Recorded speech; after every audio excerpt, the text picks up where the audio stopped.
Good evening and welcome to Have I Got News For You? I'm Ronni Ancona. In the news this week, after Andrew Marr complains of slight hearing loss on one side, a surgeon explains it was just a piece of wax. At a bonding weekend for top BBC management, the head of health and safety relaxes by the pool.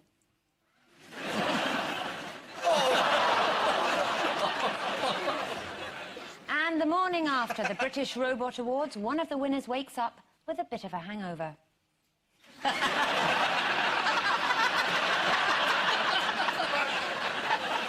With Ian Hislop tonight is a comedian and writer who co-wrote and directed Jerry Springer the Opera, a controversial show that included no fewer than 174 swear words, which you have to admit in an hour and a half is a f*** of a lot.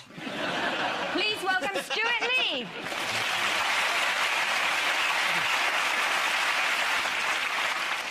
And with Paul Merton tonight, a comedy writer and Radio 4 regular who says he prefers radio to TV because on radio you don't have to dress up. So, please welcome Andy Hamilton.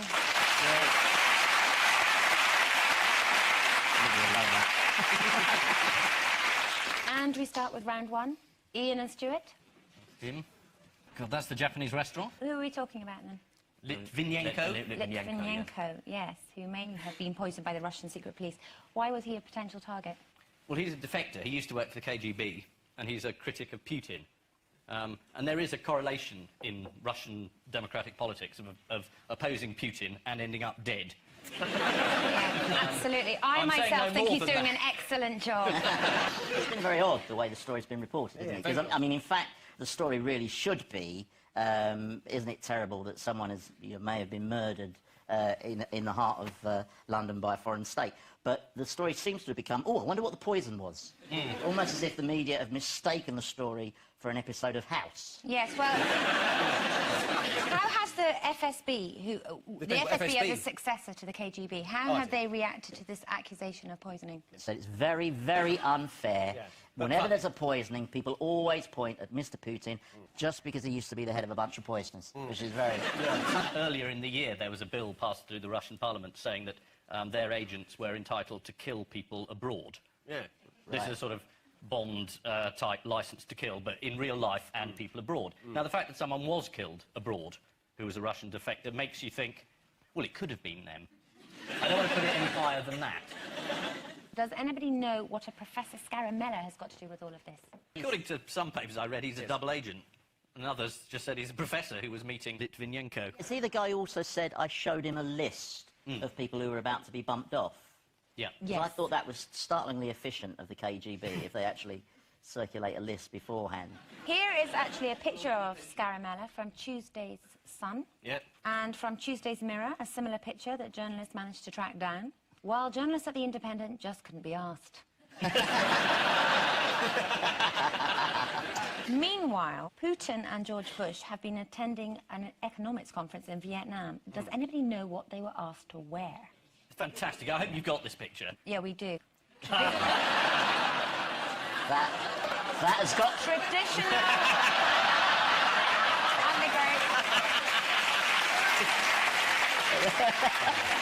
I'll tell you what, though, that has got to be the worst production of the Mikado ever. Look at his feet. His feet are pointing inwards to themselves. Something's happened and Putin smelt it. Look, you can see. He looks like he's been gift-wrapped. Paul and Andy, it's that man again. OK, that's O.J. Simpson trying to suppress a laugh at the end of his trial. It's O.J. Simpson's produced a book which is called I Didn't Kill My Wife and Friend, but if I did, I would have done it like this. And Rupert Murdoch came out and said the book was ill-considered. I mean, for Rupert Murdoch to think that something is sort of morally suspect, that's quite a benchmark that you hear there. Could he have been confused by the fact that his station also runs The Simpsons? Did he think it was the bloke that works in the bar? Homer actually is the problem with, I think. Who has started the backlash against the book and the TV deal? People on Fox News? Yes. Bill Riley, who was... That's it. Yeah, he said if every American walked away from the O.J. garbage, it wouldn't happen. I'm not going to watch the show or look at the book. It's interesting there you get an American talking about looking at a book rather than reading it. I think the big worry is it's going to spawn a whole load of copycat books, because already I've heard that Jeffrey Archer is working on one called... Oh, the lawyer's perked up. Yeah. His one's called, If I Lied About Everything in My Life, This Is How I Would Have Done It. No, you don't need the if with him.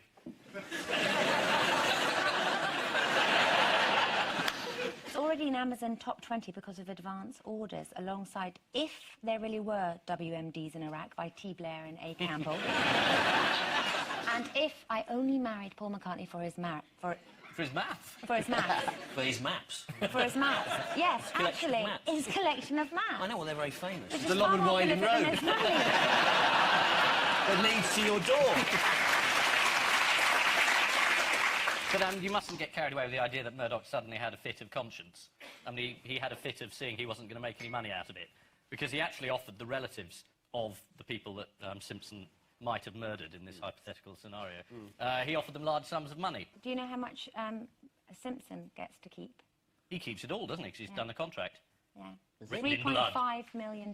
Although the publishers say it wasn't paid to him, it was paid to a third party, so that's okay, really, isn't it? No. His sister, who turned up, looks a bit like him, wearing a dress. Oh, OJ can't make it. What else has Rupert Murdoch been up to this week, then? He's trying to buy ITV. He has bought ITV, hasn't Bought just under a fifth. That gives him all the sooty repeats. he? He's no fool, is he? He's no fool. This week, Rupert Murdoch bought a huge stake in ITV. Cable TV suppliers NTL were expected to make a bid for ITV on Tuesday, but they couldn't say whether it was going to be morning or afternoon. In the end, they didn't turn up at all, which was really annoying. And so to round 2 is the picture spin quiz. Hey! Hooray! Hooray! We're the only people that cheered. I don't blame you. Fingers on buzzers. OK.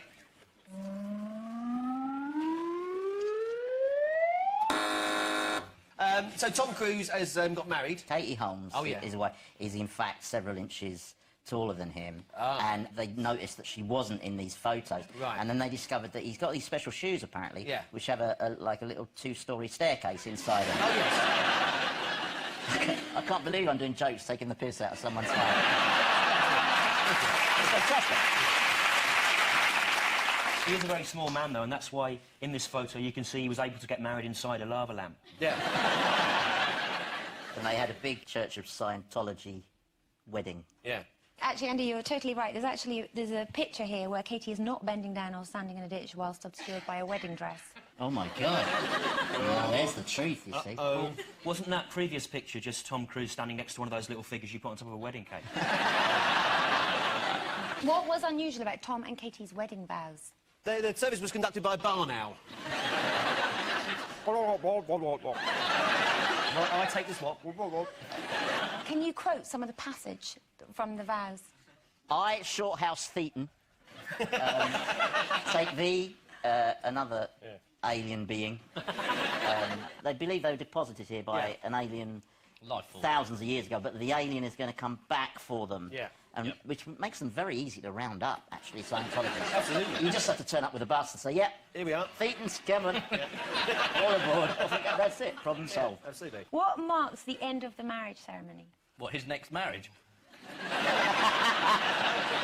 How you know it's over? Tom Cruise climbs down off the cake. Yeah. It's the kiss. Was it this long Yeah, Theaton what's the kiss that they do? Do you know how long the kiss is? 4 minutes? 3 minutes. But she did gain 5 meal stars for the girls' team, so that's good. Does anybody know who was and wasn't there? Well, who was and wasn't there? Well, there's lots of people. More people wasn't there than was there. Yeah. Roosevelt wasn't there. Edison wasn't there. Eric Idle wasn't there. David Beckham was there, Yeah. and then he wasn't there. Yeah. Exactly right. Because Was he he transported? arrived, Yeah. and then, well, very annoyingly, his football manager rang up and said, "We got a match. I'd like you to play." And David said, "I'm at Tom Cruise's wedding. What are you talking about?" He did go to the party the night before. He was the life and soul of the party. How shit that party must have been.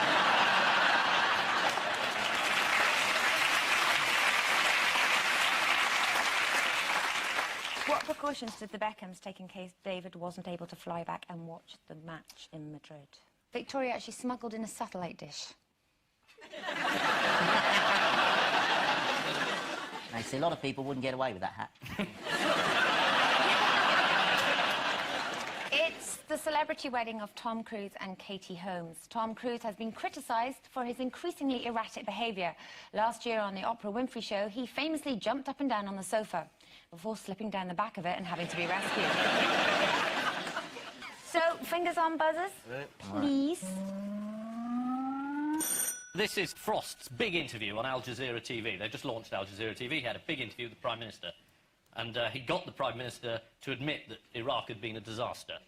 He asked this sort of very long, frosty sort of question, which went on for hours and everyone had given up. And in the middle of it, he said, yeah, it ain't been a disaster, you're right. And Blair went, yeah.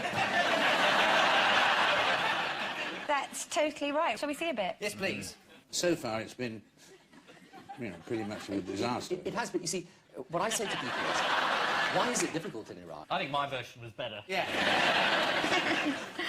After admitting his foreign policy had been a disaster, where did Blair go? He went on a morale-boosting trip to Afghanistan. Yeah. Absolutely right. But that was said by a Taliban spokesman, so... Yes, Tony went out to entertain the troops. The problem there is another basic error, which I know from stand-up, is face the audience. Do you think this is an army joke we're looking at here? Instead of one very tall man, everybody else is just crouching a little. Mrs Beckett announced in the Commons that we're going to leave Iraq. And was Blair there to hear the announcement? Didn't show up. Amazing. She said it's all calming down, didn't she? I'll believe it's calmed down when she goes on a caravanning holiday. To Basra. And you get a queue of suicide bombers who can't overtake behind her. Get out of there. Blow it up here. This is David Frost interviewing Tony Blair on Al Jazeera. David Frost won't just be broadcasting political interviews on Al Jazeera, he'll also be hosting a show looking around the homes of Iraqi celebrities, called Through the Shell Hole. Fingers on buzzers, teams. I saw the familiar Hitler moustache. This is a very good story this week. There's lots of home movie footage of Adolf Hitler and Eva Braun, and this guy's invented a machine, or some sort of computer, which can lip-read what people actually say in his otherwise mute sort of films. And there's a Hitler and Eva Braun are standing on a balcony somewhere, and she's complaining about the dress she's bought. She says, this dress is too tight. And he says, you think you've got problems? I'm invading Russia on one side, and I'm attacking Britain the other. I'm fighting a war on two fronts here, and you're moaning about a hat. Should we have a look at a clip of this? Yes.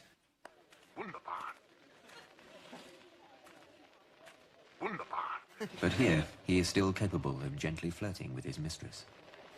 Wozu nehmen Sie einen alten Mann auf? Ich sollte Sie filmen. He wasn't the world's greatest flirter, was he? No. Do you think the women keeled over when he did that? Yeah. Oh, you. Isn't it amazing how the quality of cine film makes you feel sort of nostalgic? You look at that and you think, oh, that looks like a great holiday. It's just real, this stuff. I mean, it's just wunderbar. I mean, you know, that could be right, I suppose. No, he's just a, he's quite a fun guy, really. Hitler? Yeah. Yeah, at home, but he was very tense at work. Has history misjudged him? Well, also he said that looking at Goering made him certain pigs eat the flesh of their own. A remark the Telegraph described as bitchy. He was a bit like that, he could get a bit tetchy, couldn't he? That was off the record, wasn't he? He wasn't expecting it to be decoded by some, lip reader. 60 years later, it was a throwaway comment in private, and we shouldn't judge him by it. Did anybody see Downfall? It's very good, Downfall. Absolutely brilliant. Ruby Wax did a fantastic screen test for it. Is this true? Yeah, for Hitler, for Downfall. Honestly, she did. It was brilliant. It was like, so what are we doing here? The 8th Army, let's bring it down here. And we'll reinforce the center of Berlin with 4 Panzer divisions. Excuse me a minute. Ava, what are you doing over there? We're losing the war over here, all right, already. And can I just say, is there any part of the bunker the dog hasn't solved? Because if it poops one more time, I'm going to shoot you and poison myself. This is the new lip-reading technology which has allowed historians to work out what Hitler was saying in his home movies. According to the automated lip reader, in one piece of film, Hitler is bickering with his mistress, Eva Braun, saying the words, "You talk about a dress that does not fit? Imagine my problems. An English songwriter has just found out I've only got one ball." Fingers on buzzers. Look sharp. That'll be the British Airways employee getting in trouble for wearing a crucifix, I think. That's right. So small you can hardly see it. Yeah. It's as big as a 5p. She's not allowed to wear it. She's glued her fingers onto it, obviously, so she doesn't lose it. Must be very precious to her. The problem with that is that there are people that need to wear crosses to work, like the X-Men, for example. Yeah. And the Green Cross Code Man. Yeah. It's an important part of their uniform. Also, it's going to cause a spate of these things now. You're going to get situations where you go up to a desk and the receptionist is going to have a dead goat round her neck. Yeah. And she's going to say, I'm sorry, but I'm a Satanist and it's impractical for me to wear it under my clothes. I think that's guaranteed you an upgrade next time you fly. This is absolutely right. There's a British Airways employee who has lost her appeal against a ban on wearing her cross at work. What was her defence? That she was a Christian and she wanted to wear it. The strangest thing she said was that she felt that the Daily Mail was sent by God, which... That was just an excuse not to pay the newsagent. Actually, ironically, a number of very extreme religious groups have decided to boycott BA flights, which ironically will make them a lot safer. Who else has been dragged into this row? Well, loads of people. I mean, a vicar from Reading and Anne Widdecombe are both saying that this is the start of persecution of Christians in this country. Now, I don't really think it is. Persecution of Christians involves crucifixion, stoning and execution. This is the beginning of a healthy debate, and hopefully it can be resolved in a polite way. No, the Archbishop of Canterbury has chosen to travel with British Airways to meet the Pope. He was upgraded, incidentally. What, from Archbishop of Canterbury to what? He's upgraded. God's best mate? It's a good thing he's not displaying any religious regalia when he goes on board. I know. He'll never get through the metal detector with that. According to The Sun, the Archbishop of Canterbury has raised eyebrows. They're not wrong, are they? There's something particularly ironic about all of this. The fact that British Airways have added a cross, like Nadia's, to their onboard shopping range. So they're selling crosses on the plane. Has anyone ever bought that stuff on a plane when they come round? Where do you think I got this jacket from? Used to belong to the pilot. You see, now you've said that, now she looks like she's on the shopping channel to Yeah, me. she's She looks like advertising, she's- Oh, yeah. it all makes sense. British Airways has got a right to object to certain practices, you know, like paying people properly or getting your luggage off the carousel. You know, obviously we all sympathise with that. But this particular bit of bureaucracy, I can't really see. Miss Awada claims that British Airways have handled her case very badly. Now she knows how the rest of us feel. Which means, at the end of this round, it's Ian and Stewart with 4, Paul and Andy with 4.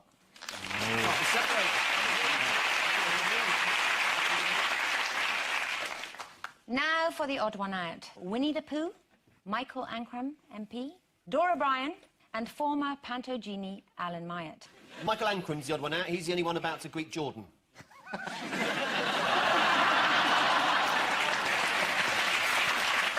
It's about being stuck, isn't it? It's about people being stuck. Genie, the big genie down the green bottom. genie. He was too fat. Too He was fat. in a production of Aladdin, and he got stuck in the trapdoor. They went, he rubbed the lamp, kazam, and he got. So Aladdin only got one wish, because the genie ran out of breath.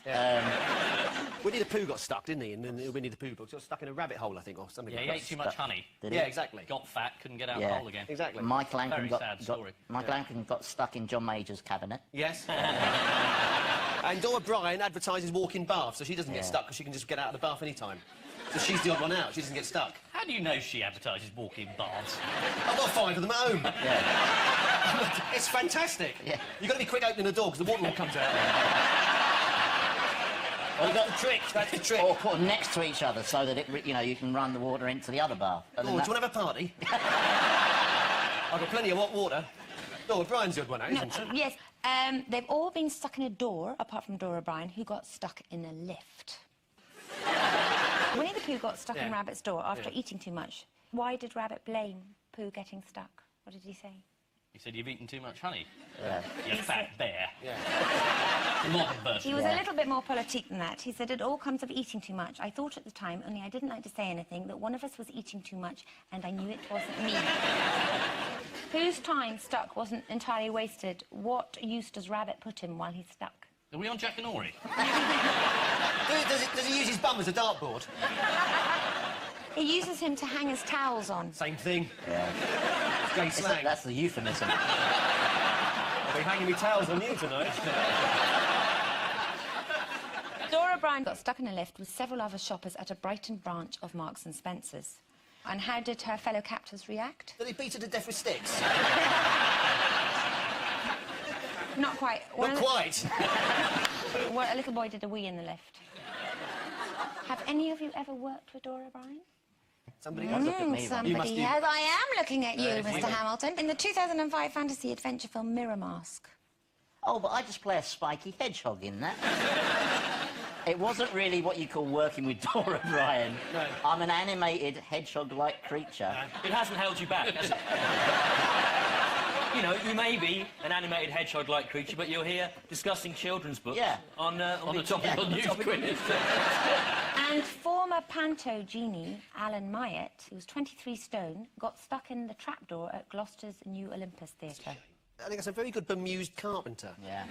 I would say, bemused. What am I going to do? The photographer said, can you do bemused? Yeah. He said, yeah, I can do it. Yeah. They should have cast Tom Cruise. Absolutely. Michael Ancram MP found himself jammed in a revolving door at the House of Commons. Yeah, that was no accident. What has Michael Ancram been doing in Parliament lately? We can find out by taking a look at his website, which is meant to keep readers informed of the hard work he's doing in Parliament.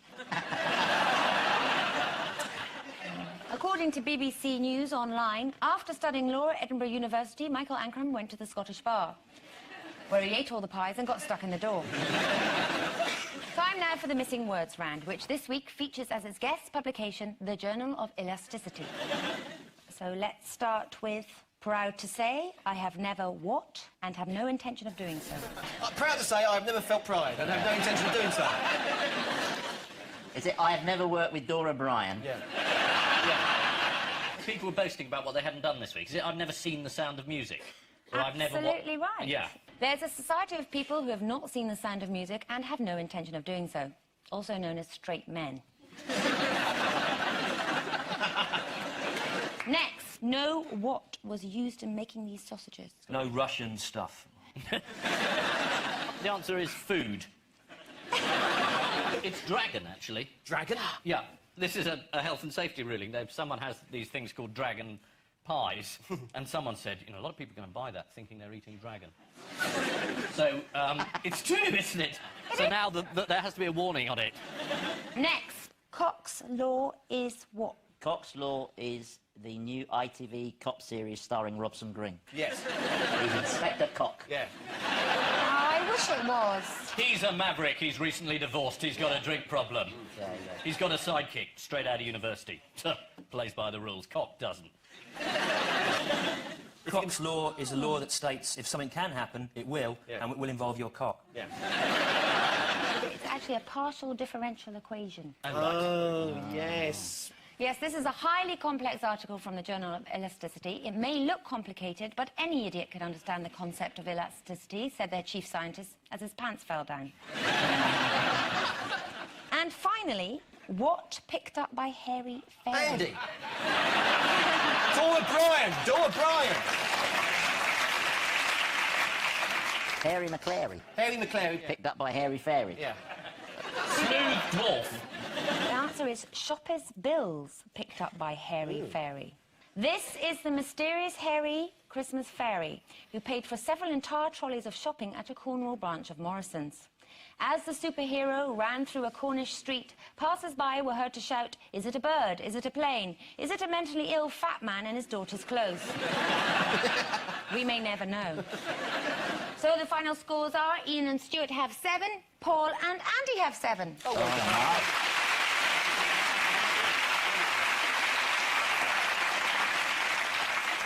But before we go, there's just time for the caption competition. I thought I was getting stuffed. Crippled turkey greets lame duck.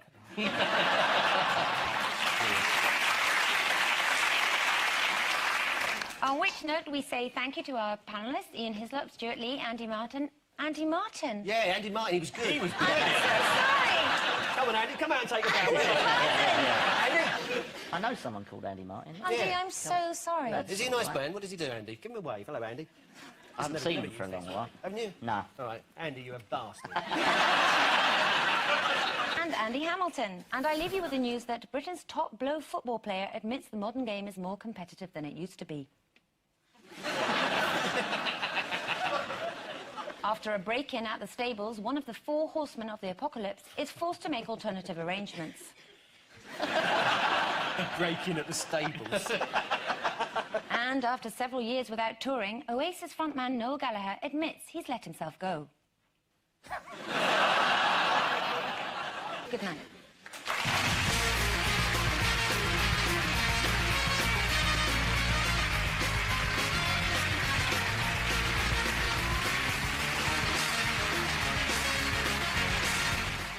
This in the whole computer, is it? No. Jam and Jerusalem, next here on BBC One. And later tonight, joining Jonathan Ross, Courtney Love, Jeremy Clarkson, David Schwimmer and Simon Pegg. That's at 10:35 here on BBC One.